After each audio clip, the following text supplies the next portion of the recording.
remember me, I'm the person who used to make videos on this YouTube channel but haven't seemed to have done so for the last couple of weeks. So I won't go into too many excuses and things, but I've had all sorts of technical issues and laziness issues, but I'm here today now to film for you, and I'm going to talk about my August favourites. No, September favourites. So it may seem a bit strange doing this pretty much in the middle of the next month, so we're nearly halfway through October now, but I really like doing favourites videos and I hope you'll enjoy watching them too. And I do have quite a lot of things to talk about this month. I feel like sometimes, you know, there's more makeup things in these, sometimes there's more skincare, but this month has definitely been all about hair care products for me. I seem to have been using so many different ones, many new ones, and just really enjoying loads. So the first things I have here are the L'Oreal Ever Pure range. Now, I talked about the Ever Rouge range, which is another shampoo and conditioner from L'Oreal, which got seriously hyped about. Every blogger had one, I think, and they were really nice, really nourishing and moisturising shampoo and conditioner. But I recently coloured my hair. You probably can't see that because it's pretty much faded away now. I only used a semi-permanent on it, but I picked up these two, and they are the no sulfates colour care system. So they're designed to kind of help extend your coloured hair and just kind of keep it looking nourished and healthy, because sometimes when you dye it, it can get a little bit dry looking. So there's a few different ranges within the colour care, and this is actually the volume one. So I didn't find they really extended the colour in my hair for too long. I wasn't really expecting them to, because my hair just seems to be a colour-free zone. Whenever I put any kind of dye on it, it just doesn't seem to hold for long at all. But I did really like the way that it made it feel. So it's very kind of light and lifting and volumizing. Not in the way though that some volumizing shampoo and conditioners give it a really gritty texturized feel, which is supposed to add more body, I guess, but ends up making it feel a bit weighed down and heavy. But it was just really light and refreshing, and they're quite minty smelling as well, so that's quite nice to use in the morning. I've actually been really impressed with the no sulfates range. I think L'Oreal's done a really good kind of collection of products there, so I'll definitely try out some more things from that one as well. So I've got a couple of hair products from another brand here as well, and these are the Schwarzkopf Got To Be hairstyling range, and I will admit I bought this hairspray purely because it was bright yellow and I like the packaging, but seriously, this stuff just holds so well. I mean, when I spray it onto my hair, I did overuse it the first time. I think I put way too much on and it just made my hair feel like a crispy lump, but if you use this sparingly and, you know, spray it from quite far away, it just really sets the style down, but it doesn't leave it feeling, you know, too tacky or crispy or anything. For those of you who've watched my channel for a long time should know that I religiously repurchased the Tresemme hairspray, but I think this is actually going to be my new favourite one, so there we go. I do actually have another hairspray from that range, and it's the Volumising one, and I find this is quite different. I like to spray this into my roots more and just give it a bit of a scrunch up, and it just adds so much volume, but it's not crispy at all. It's not like a really sticky hairspray. It just gives it a bit of lift, a bit of grit in it, a bit of texture, so that one's one I've been really loving. And then last of all from that range is probably the most interesting product, and it's the Volumising Spray Mousse. So I tend to use mousse in my hair quite often, but I think a lot of people are kind of afraid of it looking really wet, or, you know, like it has too much product in it, but this stuff is really cool. I've been watching Kate from the Small Things blog for quite a while, and there's a product that she uses all the time, which is the Aquage Spray Mousse, and I think it's only something you can really get a hold of in America, and I was looking around everywhere for something very similar, and then this caught my eye, and it basically comes out like a hairspray, but it has a really moussey texture to it, so it's nothing like one of those big spray mousses that you get usually. It just adds a little bit of a layer of it onto the hair, but not too much. So I don't know if I can show you this. It just gives a really kind of light snow coating through the hair, so I just tend to spray this in my roots when it's wet, a little bit through the lengths as well, and then blow dry it, and it just gives it a lot more hold when it comes to styling. So the last hair product I have here is one you've probably seen in quite a few videos. It's been very hyped this month, and it's the Bumble and Bumble Thickening Dry Spun Finish Spray, and this stuff I can honestly say is so worth the hype. Everything everybody's saying is true about this. From the first time I used it, I just absolutely fell in love with it. The only thing I can think of comparing this to is a dry shampoo, so in the way that when you spray that kind of thing through your hair, it just gives it this instant lift and volume. This does that, but without that kind of sticky, kind of dry feeling, without any of that kind of excess product. It just literally feels weightless once you spray it in, but it gives so much volume and so much oomph to your hair.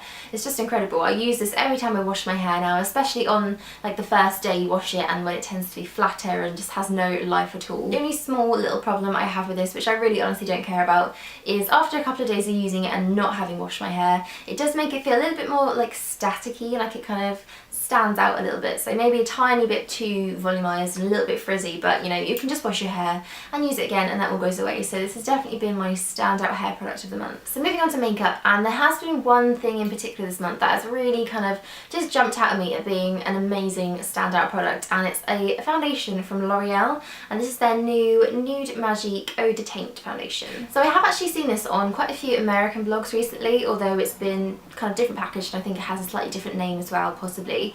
But then I saw it here and I decided to give it a go because it does look quite interesting, and it's been quite a long time since I've got excited about a drugstore foundation. It's basically described as being lighter than water, so I think in the advert they pour some into a little test tube of water and it floats, and then they put some other foundation in and it doesn't. But it does really give you a weightless, very natural base, and I've been a lot more into my natural kind of coverages, natural foundations recently. It is a very lightweight texture, and I do actually only recommend to use one kind of drop of it, so literally going like that, and then what's on your finger should be enough to cover your whole face. And I have tried it like that, and it gives a really, really light coverage, you know, lighter than tinted moisturiser, just a really sheer kind of veil of foundation, which is nice if you want a really simple makeup day, and you know, it does, you know, do enough for my skin. I think I've been a lot more into that kind of look with my foundation. However, I have been using this on a Real Techniques buffing brush, which is of course my foundation brush of choice, and just pouring kind of like a tiny little bit onto it and then dabbing it across my face and then literally blending and blending. I think because of the really silky texture it has, it does take a bit more time to work in that way, but if you really kind of spend a few minutes doing it, it just gives an incredibly kind of natural, flawless finish, but still with an amazing amount of coverage. So you've barely got any product at all on your skin, but it just looks so kind of dewy and flawless and really well covered. So it's definitely a great buildable multi-purpose product. You can either take it quite light or give it more coverage, and it's actually the only foundation that I've really reached for over the last month, which is kind of strange for me because I do like to chop and change between my foundations, but this has been #1 for me at the moment. Another thing I have here is a powder, and you may be a little bit shocked to see me mentioning a powder in a favourites video because I seem to have like declared my hatred for them, but this is a new one from Soap & Glory. This is called One Heck of a Blot, and it's basically just a really sheer translucent powder, not much to it at all, but I think because my skin is getting slightly drier now, we're coming into the colder months, I have been using a richer moisturiser, and therefore it's not quite, my foundation isn't quite lasting as long as it would do just on its own. So I've been literally carrying this in my handbag just for touch-ups. I haven't been using it in the morning. I'm still absolutely loving my Hourglass Ambient Lighting Powder to set everything down, but this I find just with a little puff that comes with, just like dotted onto my T-zone, just keeps the shine down, but it doesn't ever look cakey. I think it's just so finely milled that it can't ever look too much on your skin. So maybe not my top favourite, but definitely a really, really handy product to have with you. So something I've really been loving this month is matte lipsticks, and I find it quite hard to get hold of them. I do really like a matte finish, especially when it comes to a bright lipstick. I think if you've got a bright colour on and it's glossy as well, it can just be a bit too much sometimes. So I always really look out for the matte colours, but MAC have recently released their retro matte collection. I say recently, but it was probably ages ago. I'm not really the best at keeping up to date with things like that. So I've got two colours from the collection. This is Relentlessly Red, which is pretty much a pink, not a red at all, so I don't know why it's called that. That's what I'm actually wearing on my lips today. And I do also have the colour Dangerous, which is a really bright standout red. I seem to have lost it though. It's probably in a handbag somewhere. I can't find it at the moment. But it's actually the colour I wore to the Cosmopolitan Blog Awards, which a few of you asked me about. I've got another one here from Sleek, which has been in my collection for quite a while. I've probably talked about it quite a lot. And it's called Papaya Punch, and it's just a really nice, really orangey coral, that one. I think Sleek do amazing coloured lipstick. They also have these really cool things too, which are called Matte Me Ultra Smooth Matte Lip Creams. And these are great. They're kind of like a lip gloss, but they go on matte and really, really pigmented. So basically like a lipstick with a little dough applicator, which you're seeing quite a lot these days. I think with the Hourglass ones, the lip lacquers, and I think the Rimmel Apocalypse ones. But they're just so easy because you get such a precise line with a little applicator. So those come in really great colours as well. And last of all, I have another pink. I seem to be really into pink when it comes to my lips at the moment. And this is from Smashbox. This is called Electric Pink. So the last makeup product I have here to talk about is the Nars Radiant Creamy Concealer, and this is kind of a funny one because I wasn't sure if I even liked it at all when I first got it. It's a very different texture to what I've been using before, which was the Origins Plantscription Concealer, which I still absolutely love.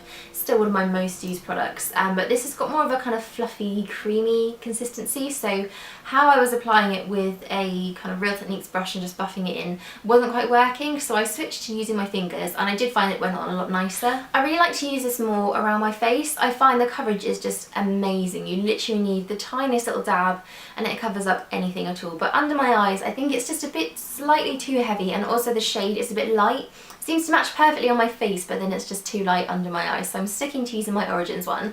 But I've kind of made a little duo of the both of them, and they seem to be working together really nicely. So this is definitely an amazing coverage concealer if you've got kind of things to cover up. So looking out the window right now, it's grey and raining, and all the trees are starting to turn brown, so I think we can officially say it's now autumn, and I've been really cracking out the autumn nail colours. I've got 3 here that I've been really enjoying, and they're all pretty much the same shade. They're all the real very kind of rich burgundy tone. So we've got the Chanel Rouge Noir, which I've done a post about recently, so I'll link that below, and this has been probably my favourite of the 3. I've worn this non-stop. I've put it on kind of time after wearing it, and it may be something to do with the really bad formula of this, which tends to chip after a couple of days, but I can't help myself from just putting it on again because it's such a great colour. And then I have Essie's Bordeaux, which is a standard burgundy colour. You cannot go wrong with this shade. It's so lovely. You can kind of give it quite a sheer coat and it's more red, or you can really build up the layers and it gets a real deep kind of wine colour. And then last of all is Essie again, and this is Luxedo. I really like this colour. This is almost a black. It probably is coming up black on the camera screen,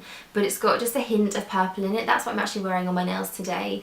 But I really like dark nails, but it's nice when they have like just a kind of hint of some other colour in them. So that's a really lovely one if you don't quite want to wear a black, but you want something that is still quite deep. So I feel like this video has already run quite long, but I have one last thing to talk about, and it's a skincare product. And you've probably all been waiting for me to talk about skincare. I know I haven't really mentioned it at all, but like I said in one of my last videos, I've really fallen into a regime that I'm really happy with and I really like, so I will be doing a proper skincare routine video for you soon, and talking about all the things that I've been using. But at the moment, this is probably the newest addition to my routine. So previously I have gone on and on about how much I love the Clarins Instant Eye Makeup Remover, but I've been trying this one out instead, and I do find that with the Clarins one, it leaves quite an oily, greasy layer over your skin. And they're both a bi-phase one, so this one does do that as well, but it's just not quite as heavy. I find it a lot more refreshing, and it still takes off my makeup amazingly quickly, so literally one little sweep and you're done, it's all gone. I've also been using this a lot to take off my lipstick because I've been wearing more matte ones and they are kind of harder to take off. This has just been dissolving them away really quickly, and it's kind of nice to use because it isn't too greasy, so it doesn't feel too funny putting it all over your lips. So yeah, that one I've been really loving this one. So those are all my September favourites, and I hope you enjoyed that. And again, sorry for the massive long break in between filming. I should be getting really back into it now, so you should see a lot more videos popping up on my channel, and I will see you all soon.